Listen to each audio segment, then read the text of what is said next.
Greetings and welcome to the Mount Rushmore podcast. My name is Jeff. I'm joined as always by my good buddies Richard. Hello. And Michael. Howdy. Richard and Michael deliberate the most ubiquitous aspects of many different topics, and this week's topic is the Mount Rushmore of Oafs. No. Lovable Oafs. Thank you. Big difference. Yeah, I mean, any oaf can be an oaf. That's right. It takes a special kind of oaf to be lovable. Yeah. I was just thinking oaf, I don't know, think of imply as almost like a harmless, like a non-lovable oaf. Would that? Oh. Well, you could also just be kind of an ambivalent about the oaf. You could be like a big hulking person that nobody You has. could be like a elementary school bully. Yeah. Like who is that? Oh, who is like the bully that Calvin from Calvin and Hobbes would often like do battle with? Yeah. And he was just this guy that had like this haircut that covered his eyes and just go around and socking Calvin. Yeah. I would describe him as an oaf, but had no redeemable, lovable features. Yes, the oafishness is the lack of couth and intelligence and whatever. Yeah, okay. Well, I'm glad we dialed that in before we get too far into the topic. But we will not be discussing lugs. No. Goons? Out. Goons are out. Yeah. Lugs? Yeah. Goons? Lugs, yeah.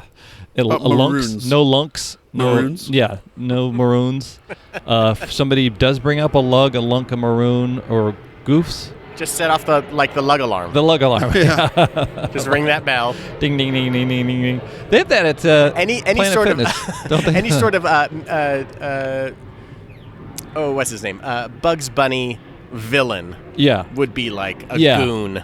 Yeah. Like when he fought like the masked, the Crusher Uh-huh. or Right. what was trying to think of the name. The Shropshire Slasher, although I would argue for like redeemable qualities of the Shropshire Slasher. Okay. All right. Well, okay. The terms have been set with Marquis de Queensbury rules and no lugs. Okay. So I would say I don't know what's going on there. Do you smell the dead thing? I just got a whiff of the dead Got a thing. hit of the dead thing. There's something in the Mount Rushmore studios right now that may have recently is bereft of life. Something died, and it's our downloads. Yeah. Our listenership.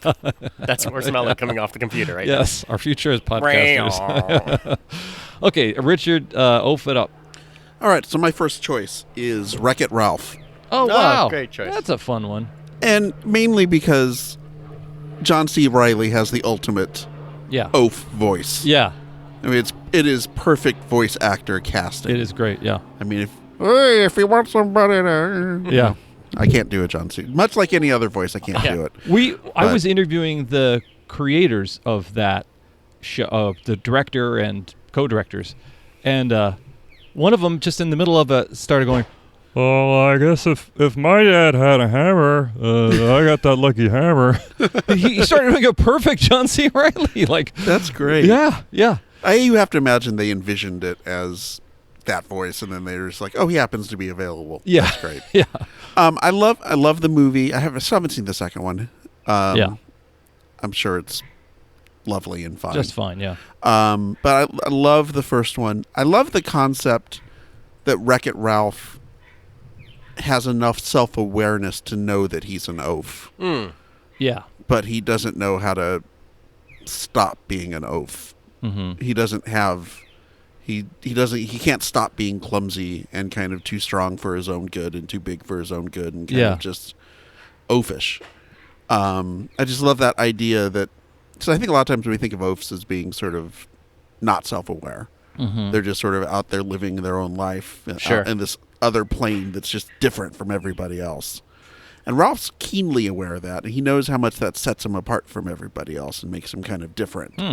And that's what he wants to that's why he wants to try and be a hero. Yeah.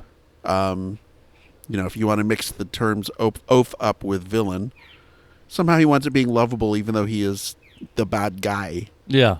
In Zangief. Yeah, in the video game. Yeah, that's a fun choice. I think, what was that statement? Somebody saying like stupidity is kind of like death. You don't experience it, but other people feel it very profoundly. Right. And I think with oafs, some of them, I think of like henchmen for mad scientists or cattle rustlers or something. Right. They do not have that awareness that they are, squeezing the rabbit too hard. Right. Yeah. Yeah. And we did not have a tell me about the Rabbits George moment on Wreck-It Ralph, thank God. Is it because Ralph knows that they are living in the context of video games and that they're all kind of there's a caste system somewhat? Yeah, I think there's an element of that to it. I think that his striving to be something other than an oaf is what makes him lovable. Yeah. In and of itself. Yeah. So I think that's if we're trying to figure out what makes an oaf lovable versus just an oaf. Uh-huh. I think part of that is just the idea that there's an attempt to try and be something other than just big and dumb. Yeah. Yeah. Okay. Cool. All right. Winfield, who's your first oaf? Well, you kind of edged close to it okay. With the word henchman, and my first choice is Otis, played by Ned Beatty in Superman the movie and Superman 2. Love it. Where Otis, one thing I love about Lex Luthor in the movies, or just kind of supervillains in general, is that they do surround themselves with the dumbest and the worst people. Yeah. And what I like about Otis is that he's not evil. He's a very helpful character. He's just not very bright. Right. Yeah. He's trying to help Mr. Luthor in the way he says, thank you, Mr. Luthor. He's trying to help him so constantly, but screws it all up. Yeah. Whether it's writing down like the wrong missile codes for his cockamamie decision to blow up the west coast of the United States, bringing like a bathrobe into like the big pool that Lex Luthor is swimming in and soaking up all the water and driving him crazy. And there's just like it's like a Lex Luthor, who's the actor that plays him? Ned Beatty. Hackman. No, Hackman. Hackman almost has like this, this Frankenstein's monster in Young Frankenstein look about him when he's just like rolling his eyes and he can't believe that these are the people, him and Miss Tessmacher, that he's this genius and he's surrounded by boobs. Yeah. Literally and figuratively with Miss Right. Tessmacher. But he's so, I think it's like, he's so eager to help, but he can't. He's going to knock over lamps. He's going to rip pages out. He's going to do everything wrong. Mm-hmm. But then who else is Lex going to turn to? Someone that's going to actually challenge him intellectually, someone who's going to challenge him physically. I don't even think that like he's this great big muscle of a person. Yeah. He's just a person that you go get my bagel order, and God, I hope it's not mostly screwed up. Like you expect it to come back wrong, but not like not even a bagel. Yeah. Just it's like a bag of bagel chips comes back and it's like, that's all they had, Mr. Luthor. And you're just like, oh, it is. I do wonder why Luthor, who is a ruthless criminal, feels some loyalty to this guy. Like, I wonder, was there a scene we missed where Otis saved him from being hit by the B train or something like that? Or why does he care about this guy? That's a very good question. I don't think they ever. His ego is such that even though he's intellectually powerful, I think he does need to surround himself with people who amplify that by the difference. And if they're suck-ups, all the better. Yeah. The moment that is just, when he's writing out he has all the different names of the towns along the other side of the San Andreas Fault, and it's like Lutherville and Lexburg, and and then Otisburg, and he's just like, well, I just thought that I could have a small town. It's so innocent, it's so just honest, and you're just like, oh, this guy. This is why you love, like, that's what really keyed me into just the word Lovable Oafs, is like, oh, he's stuck in prison, but I feel so bad for this guy that just wants to help this evil villain take over the world. And I think Valerie Perrine playing this gun mall kind of character, and Otis definitely, I think Richard Donner was adding a layer of like a Howard Hawks kind of comedy, because the whole Daily Planet is kind of like the front page, or it's kind of like something from a Tracy Hepburn kind of film, or Bringing Up Baby or something, where there's kind of this nerdy button-down guy and a very assertive woman like a Katharine Hepburn kind of character. So Hackman and Beatty seem to be kind of filling in that that part there. God, that you read the book, Richard Donner's book about what the first draft of the screenplay for that movie was, and it was just like, it was more akin to the most successful superhero franchise at that time, which was the Batman TV show. So it had campy, horrible things like Clark breaks up a date with Lois, or excuses himself to go to the bathroom. He has to go fly around the world really quickly to find Lex Luthor. He sees a bald guy walking down Fifth Avenue, taps him on the shoulder. It's Telly Savalas. Of course, yeah. Who loves you, baby? like, that's the script that Richard Donner said, no, we can't. That's incredible. Well. And congratulations on making choices that we cannot kill off. Oh, you're welcome. Let's see who else is on my list. Awesome. Yeah. Okay, yes. Good. Yes, Yeah. because of recent deaths, we cannot kill off these people. Funnily enough, I think when I first saw that film, I had not seen Deliverance. I had not seen some other Ned Beatty stuff where he was a legit character or legit dramatic actor. You hadn't seen Network. Hadn't seen 10. Network. Yeah. So I just thought he was an oaf. Okay, Manfredi, who's your second oaf? My second oaf is Fezzik Oh, awesome. from Yeah, The Princess nice. Bride. He's the oafish. Yeah. Yeah.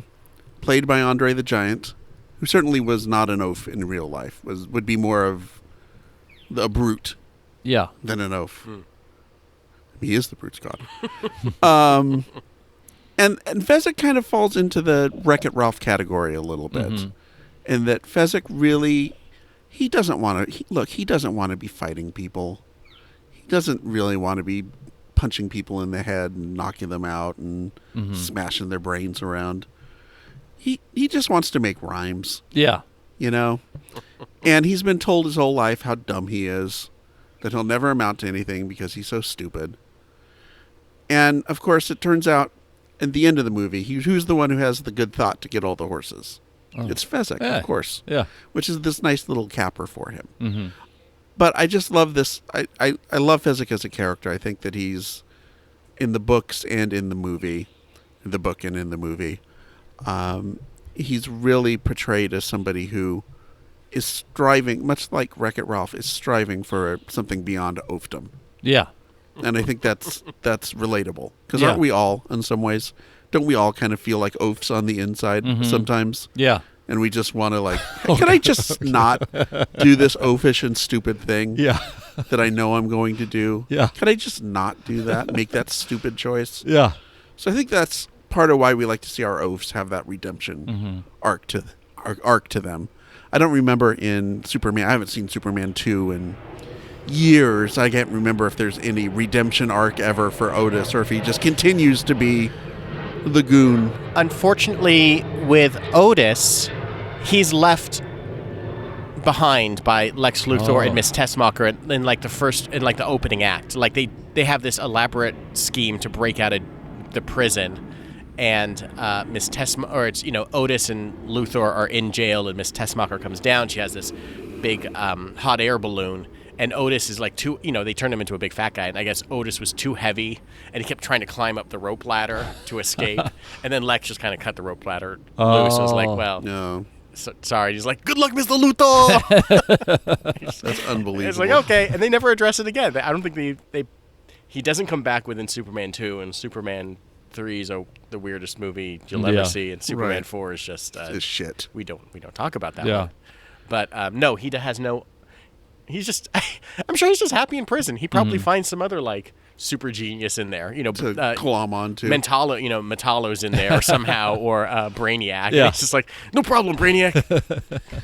So I just wonder, like with the oafs, there seems to be this need for them to attach themselves to somebody else who they think has the intelligence and the charm and everything else that they perceive themselves as lacking. Yeah. They're kind of a sidekick with more power and they could also often overpower their boss physically. Sure, if they ever turned on them. Yeah. Their boss would, and their boss in the back of their mind kind of knows this. Mm-hmm. So there's always that kind of The threat Sean. that maybe this might happen. Yeah. But with Fezzik, he believes that his whole life is destined to be a hired muscle. Mm-hmm.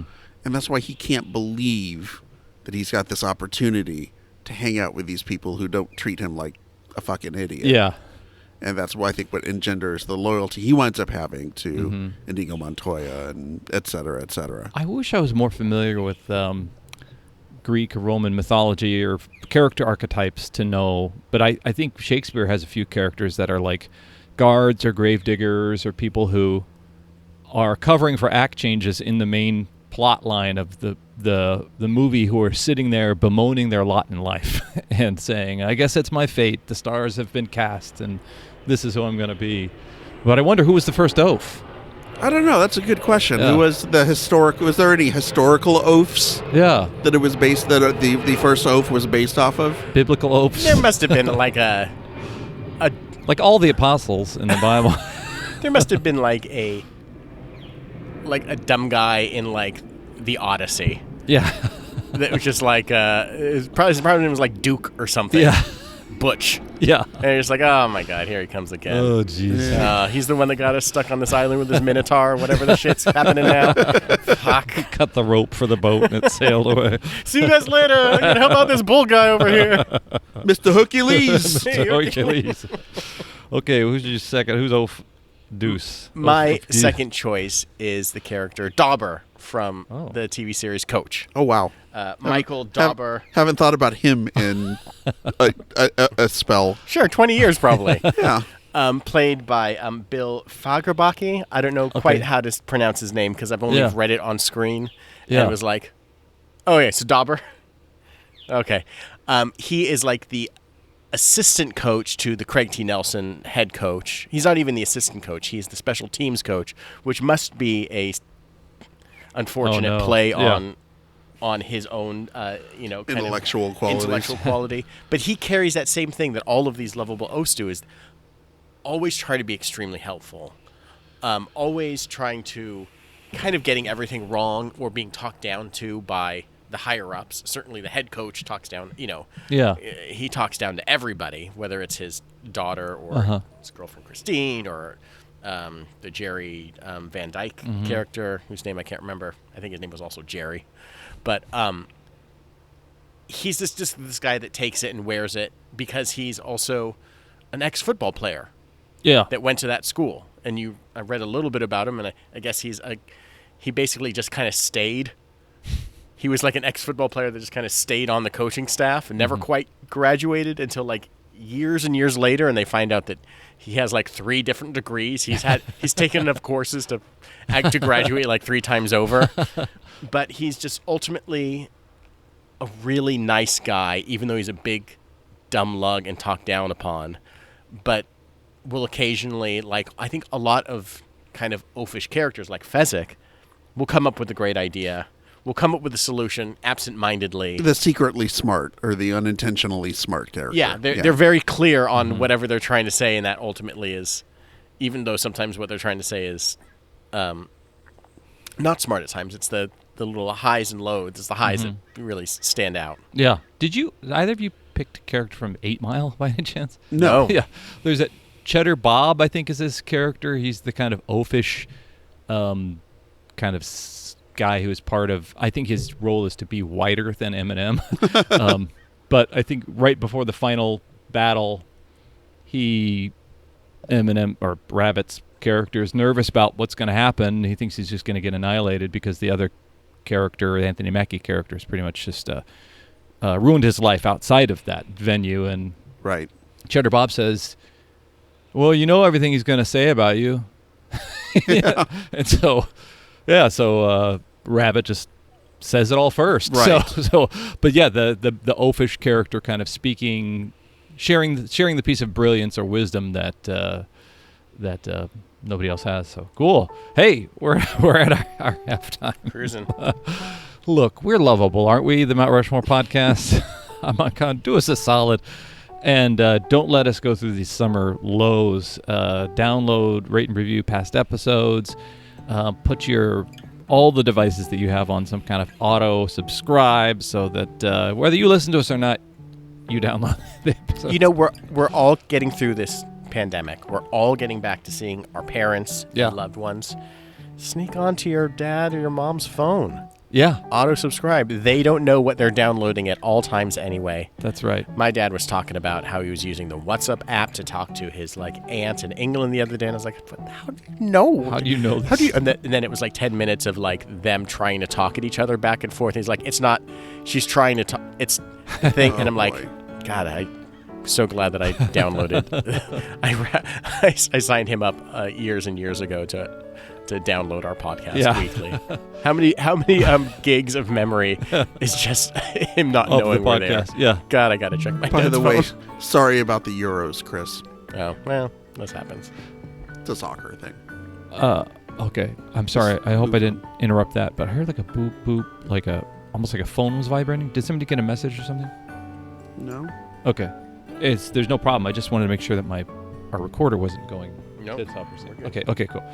And if you found Mount Rushmore podcast because you were searching for freedom from communist California and you were going right to the Mount Rushmore National Monument in Rapid City, South Dakota, welcome. There's some ideas and thoughts here that might challenge you, but we are glad you found us.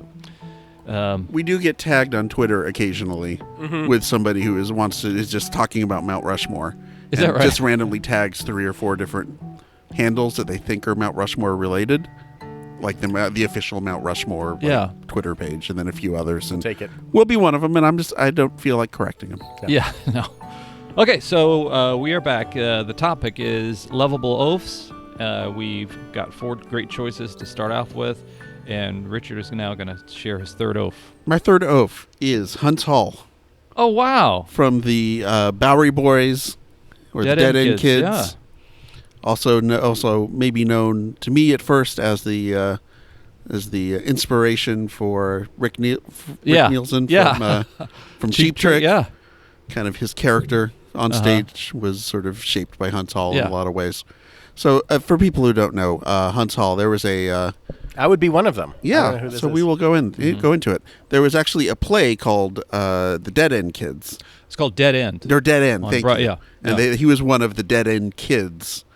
And it was, they were all actors, but they were playing these sort of juvenile delinquent, 15-year-old kids.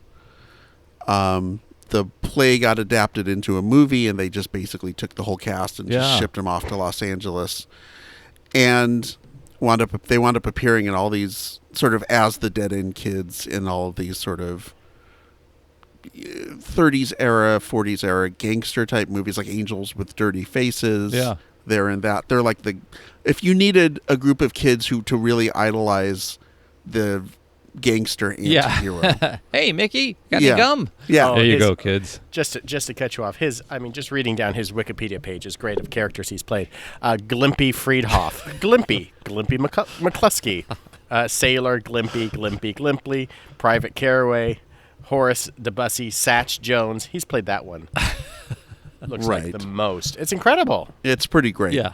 And then they eventually morphed into the Bowery Boys, which wound up becoming, instead of these dramatic roles, and them as kind of the comic relief in these dramatic movies, they wound up becoming like Three Stooges characters, essentially. And it was Huntz Hall and Leo Gorcey. Leo Gorcey, yeah. And Huntz Hall was like the big, tall one, and he wore his hat either with the brim up or backwards. He was probably maybe the first cool kid to wear the hat flipped up ever. And his role was basically to be like the big galoot to Leo Gorcey's sort of scheming sort of. Yeah. They were kind of like a junior Abbott and Costello with these other Bowery boys that no one really remembers anymore. And it just, of course, they got more and more. They were fighting. Eventually they were fighting Nazis in the 40s. Good. It got to the 50s. Huntz Hall is this is what I loved about Huntz Hall. He's 35 years old, and he's still playing the same Huntz Hall character, the same Bowery boy who's supposed to be 17, 18 years old. Mm-hmm. So I think I chose Huntz Hall because it's such an archetype, and it's sort of a cautionary tale that if you can get typecast as this one sort of oaf and just sort of get stuck playing him for pretty much the rest of your life. Yeah. That's funny, though, the life of a character actor and inability to kind of break free. I would also say that as we are adjacent to a cemetery in the not the economic peak of Los Angeles. There's a good chance Huntz Hall is about 20 feet away from us. over. And we could be the smell could be Huntz Hall. Oh boy. Who knows? Well, that's a fun one. I saw this and think that falls into the fun category that I think we entertained before with like MASH, Alice Doesn't Live Here Anymore, and other things that went from drama to comedy somehow. Yeah. Huntz Hall, wow. Yeah, I was watching a short or a bit of a movie where Huntz Hall's character gets tonsillitis and he gets his tonsils removed and suddenly has this magnificent Irish tenor singing voice, which is another frequent feature of an oaf, is they have like one unexpected thing that they do super well that nobody knows about until it sort of randomly pops up at the most opportune moment. That's very much an oaf thing to do. Well, that reminds me of, I think, as a kid I remember seeing the Bowery Boys, but then when I discovered SCTV, one of the first episodes was the Bowery Boys. The Bowery Boys in the band. Yeah. So merging, and actually groundbreaking drama about musicians and with the Bowery Boys. Robin Williams playing the Huntz Hall character. Yes. Okay, all right, Winfield. My third choice is Sloth from the Goonies. Okay. Yep, considered him, yep. He is a character that, like all of these oafs, has a real strength to him that is first kind of seems to be based on his like ugliness and his size. Yeah. But he does have this ultimate kind of strength of character for being a person that has been locked up in a cage, basically chained in watching I Love Lucy or who knows what. I'm sure it was I Love Lucy. I don't have no idea. But in the Goonies, Chunk, one of the Goonies, is thrown down into this room with Sloth, and he's like seemingly like this monster with these horrible kind of disfigured face and not quite able to speak all that intelligibly. Yeah, a word. That's it. I can get there. Yeah, he got there. Mm-hmm. And of course, Chunk just really starts to fall in love with him. Yeah, and just really is like, he just wants a Baby Ruth bar. He just wants to have something to eat, just like me. He just wants ice cream, and he kind of develops this relationship with this guy, and he, seemingly joins them, but at the same time, while he's helping them, he still has this affection for his mom, for Mama Fratelli, and still goes back to save them. Still, even though he kind of helps the Goonies escape from their perilous situation, ultimately is the one that he's a good mama's boy. Yeah, and he still goes back, and so it doesn't matter how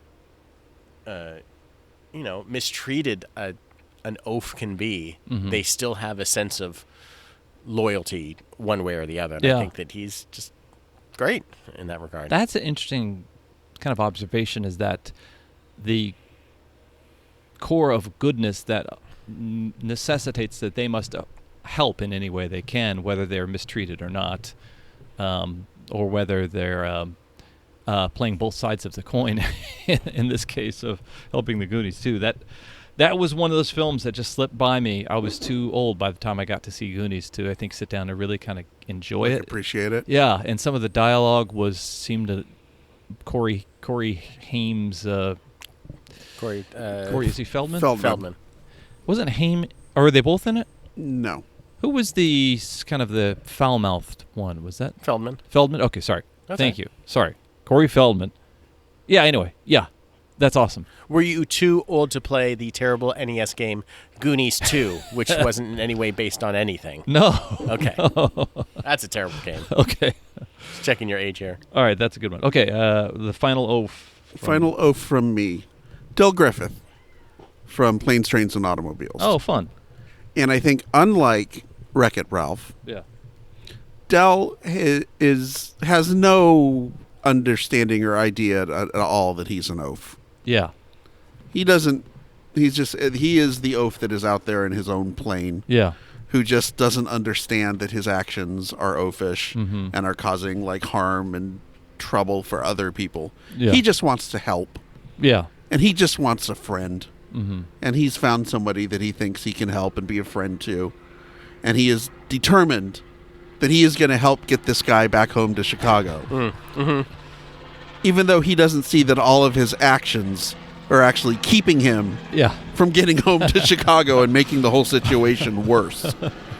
And in other hands, this character could have been very unlikable. Yeah. The way he's written, just sort of, the over-the-top nature of Del could have been somebody where you're like, okay, I'm sick of this guy. I get it. I understand why Steve Martin doesn't want to be around him anymore.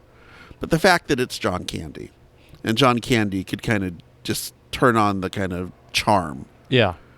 Makes you believe that you would still feel bad for Del and let him try to help you, even after all of the shit that he's put you through. Yeah. And I think that's something that is unique maybe to an oaf, is this just sort of idea that, like you said with Otis from Superman, maybe let Mr. Luthor feels bad for him, or there's just something about him that just makes him kind of allow him to keep working for him. Yeah.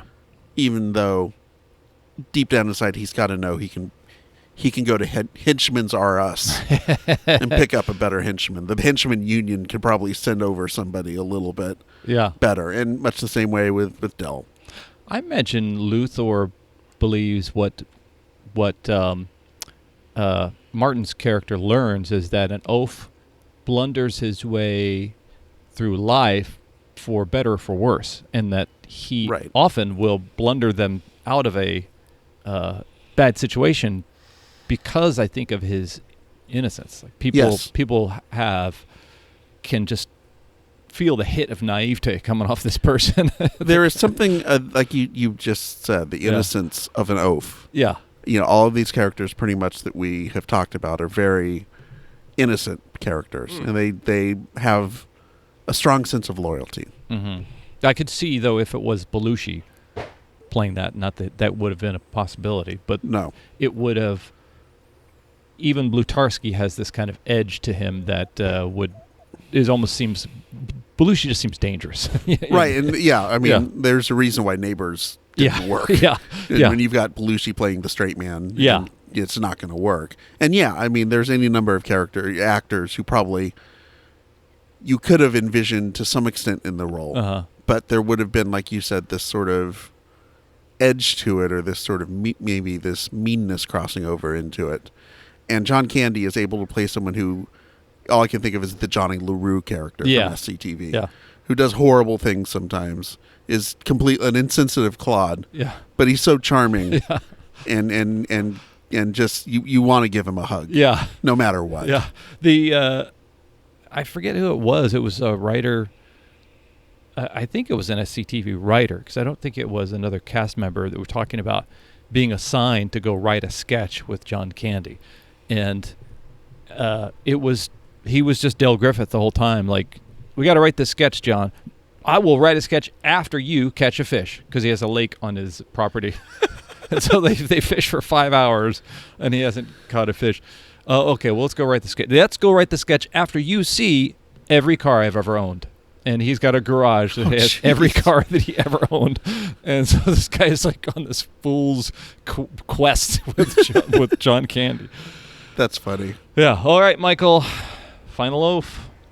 Final oaf. My last oaf is the very sweet-natured dog, Doug, from the movie Up. That's nice. Sweet. Where Doug is just the most like many dogs you've ever met, the most well-intended, well-natured, lovable, just wants to help out, just wants to be your best friend, and in spite of his own kind of lack of intelligence, lack of you're introduced to this guy as he comes up to me, he's like, "Hello, I've just met you and I love you." And he's speaking through this robotic collar, and Carl as the stick in the mud. Carl Reiner. Is it Carl Reiner? Rob Reiner? No. Ed Asner. Ed is the Asner. voice of That's yeah. cool. You got the character name. Yeah. There you go. Yeah. He's just so resistant to anybody, whether it's the little boy that accompanies him on his journey, or anybody. He doesn't want anyone, and even the friendliest dog in the universe. And this dog is just put upon by like the Doberman Pinscher alpha character, but he's just going along. He's ahead. He's the alpha character. The alpha dog is basically the evilest henchman of the main villain, whose name escapes me too. God, this is a movie I've seen once, maybe twice. Yeah. So all the character names are kind of falling away, but he is just so endearing and so willing to help find this bird, even though he doesn't really know what the ultimate purpose is. He's like, okay, I'm going to go help. And when the dogs think he can't help, they send him on like a nonsense mission to just basically do nothing. He can't really help us. He's so uneducated, and let's just push him aside. And of course those characters are the ones that end up impacting the story the most. These little side characters that their goodness and their strengths aren't seen as necessary by the bad people of the world. Yeah, well, I'm trying to think what separates, because I don't think of Forrest Gump as an oaf. He's this kind of Candide type of character who just goes from one thing, and he has an amazing number of talents for a character who is deemed by others to have limited intellectual potential. Right? Yeah. But what separates that oaf, and I think sometimes it's even just kind of size, but Forrest Gump definitely has the kind of demeanor of Doug, saying yes to everything in the world, and has never met a stranger, has not met a person that he didn't love and support, and yeah. Having recently become a dog owner. I was thinking about this and about how oafs in general. I was thinking about Del Griffith. Yeah. It basically, John Candy plays him as just like a big Saint Bernard. Yeah. Or just a big dumb dog. Uh-huh. And that's how so many of these oafs that we've talked about in this episode, I think, are sort of portrayed like dog-like. Yeah. They're I think Doug is a big golden retriever, and they tend to be like the kindliest, friendliest dogs around. They're just sweethearts, and he's just a big dopey sweetheart, and that's what you want out of a dog and out of a friend. One of the funniest out of an oafs I've seen is Warren Beatty in Ishtar. Kind of plays the big doofus to Dustin Hoffman's little doofus, I guess. Little big doofus. I've never seen it. Yeah, it's 1/3 of a great movie. I think it is a Hoffman and Beatty working off. I think it's an Elaine May. Yes, Elaine May and Mike Nichols, right? I don't know. Or maybe it's just Elaine May. I think she did a rewrite on it or something like that. Yeah, she's involved with it, though. But the lyrics are very Elaine May because they're just ridiculous. But like The Deer Hunter, it's a movie that starts out pretty darn good. Right. And then once they leave town. But yeah, I think it was attempting to be a Hope Crosby road picture that, we already had Spies Like Us, damn it. Yeah. We don't need a remake of a remake. Hollywood cocksmith Warren Beatty, legendary poonhound Warren Beatty, is spends no more than like 20 lines of dialogue telling Dustin Hoffman, "I wish I could look like you. You're so handsome. Like you look so good in clothes. I'm just a big lug. I don't look good in anything," which is a fun part of that. Okay. So let's rank the oafs. This was a fun. I'm surprised how much fun this was. Let's rank the oafs. Because I hadn't thought about them in a heck of a long time. Let's go with Huntz Hall. And yeah, I think I learned about him when I learned about Rick Nielsen. Like, why is that guy imitating that guy? Well, that's a weird pull for a rock star. Yeah, you don't expect the Bowery Boys to come up in your rock star category. Yeah, and Bonnie Carlos kind of looks like maybe like a Nazi propagandist or something at some points too. So some weird pulls from that band. And Otis, Ned Beatty, rest in peace, and Richard Donner, rest in peace. A double for that film there. And let's go with Sloth from the Goonies, because even though Huntz Hall began his oaf career as a child, he's good to have a kid. Kids can be oafs too, right? And the canine oaf, Doug. Is that 3 oafs? That's 4. That's 4. Okay, so yeah, so awesome oafs. Good job, oafing. Good job, Oafing around you guys. oafing. Ain't no loafing on those oafins. Okay, this has been the Mount Rushmore of oafs. I, as always, am hamburger head. Jeff. I'm Jeff. I'm Richard. I'm Michael. Oh, Mike. Oh, my God. You can't.